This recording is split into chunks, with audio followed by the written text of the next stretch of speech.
अपने जनपद से जुड़ी हर खबर को देखने के लिए इंडिया लाइव न्यूज़ को तुरंत सब्सक्राइब कीजिए और साथ ही बेल आइकन को भी दबाइए। देखिए, सत्य कथन नहीं, मैं आपको कुछ बातें बताना चाहूँगा। स्वास्थ्य विभाग की ये तीसरी कार्रवाई थी एक ही स्कूल पर। अगर स्वास्थ्य विभाग की तीसरी कार्रवाई एक ही स्कूल पे होती है और दूसरे स्कूलों पे कोई कार्रवाई ही नहीं है, तो ये स्वास्थ्य विभाग किस तरफ अपनी कार्रवाई को इंगित करता है। एक स्कूल पे तीसरी बार वो पहुंचे और सारे लोगों का टेस्ट किया। जो स्कूल शहर के बाहर स्थित हैं उन सबको उन्होंने छेक दिया, उनके एक भी बार नहीं है। चलो, ये तो हमारे लिए एक बहुत अच्छा कार्य वे कर रहे हैं कि स्कूल में आके मेरे सभी कर्मचारी शिक्षकों का वो टेस्ट कर रहे हैं, जिससे कि मेरे सारे जितने भी गार्जियंस हैं, अभिभावक हैं, वो आशंकित ना हो।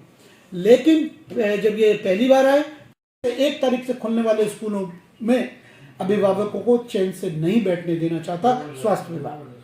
जो टीचर नेगेटिव है उसको पॉजिटिव शो करके एक भ्रांति फैलाना चाहते हैं, जिससे कि समाज के अंदर एक भय का वातावरण हो।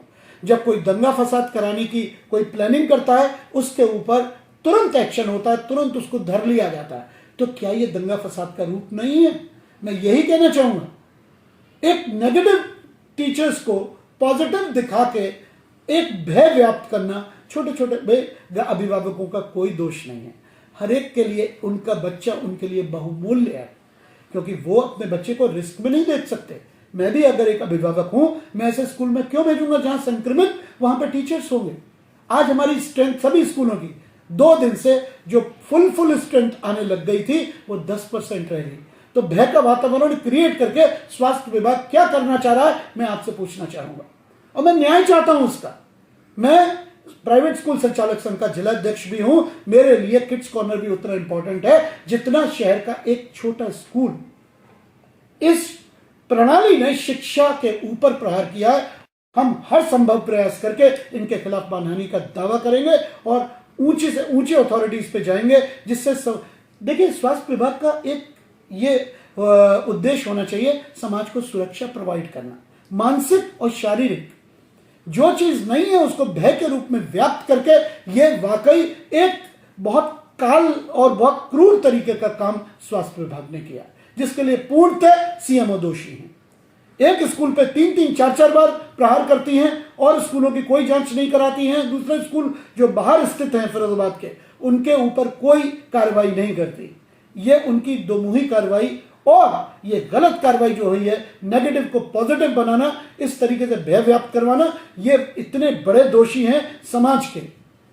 कानूनन इनके ऊपर कोई कार्रवाई हो या ना हो, लेकिन ईश्वर जरूर देख रहा है। ऐसे लोगों के ऊपर ईश्वर भी कार्रवाई करेगा और मैं बड़ी से बड़ी अथॉरिटीज पे जाऊंगा। मेरे सभी संचालक मेरे साथ जाएंगे, वो मेरे साथ कंधे से कंधा मिला के लड़ने के लिए तैयार हैं।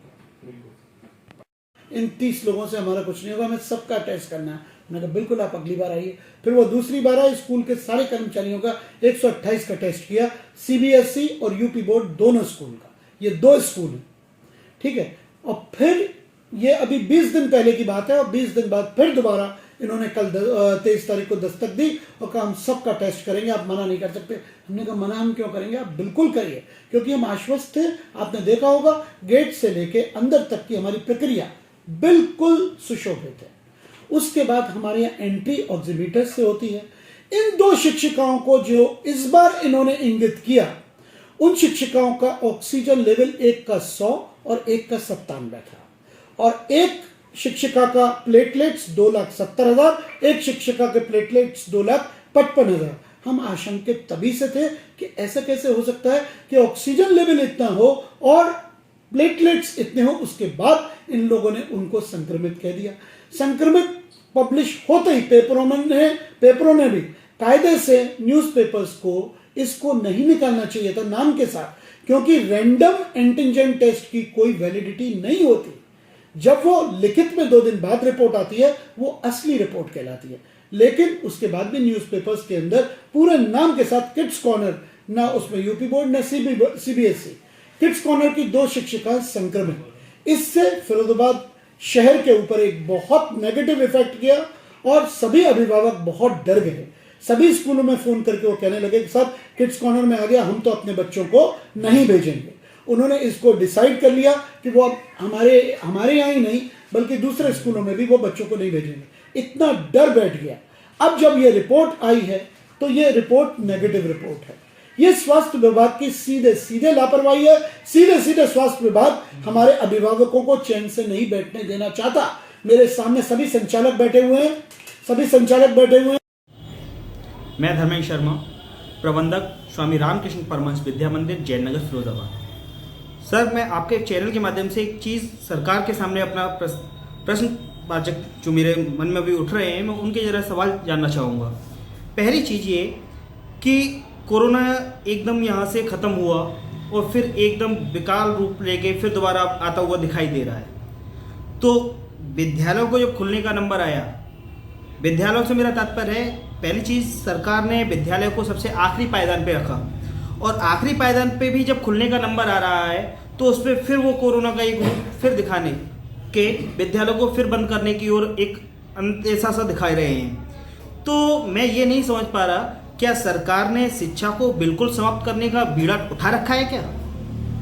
दूसरी चीज़, अभी जैसे फिरोजाबाद क्षेत्र में आपने देखा होगा कि स्कूलों में लगातार चेकिंग के लिए कैंपेन चल रहे हैं।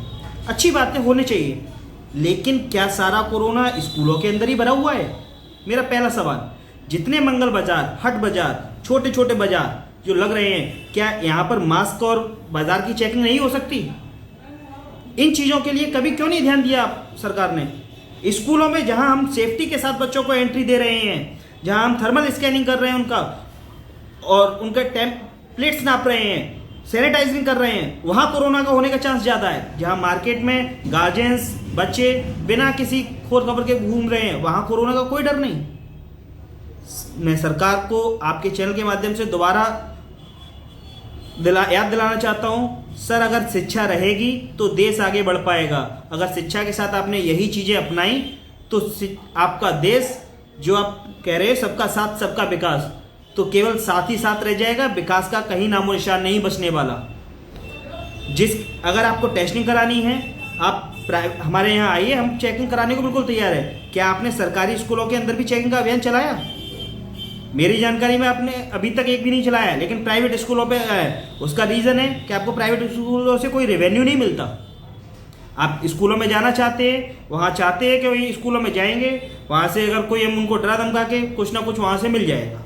तो इसलिए मेरा आपसे हाथ जोड़ के निवेदन है कि अगर आप अपनी पॉलिसी जो भी लागू करना चाह रहे हैं, एक तरफ से सबके लिए समान पॉलिसी लागू करके काम करें। जय हिंद, जय भारत।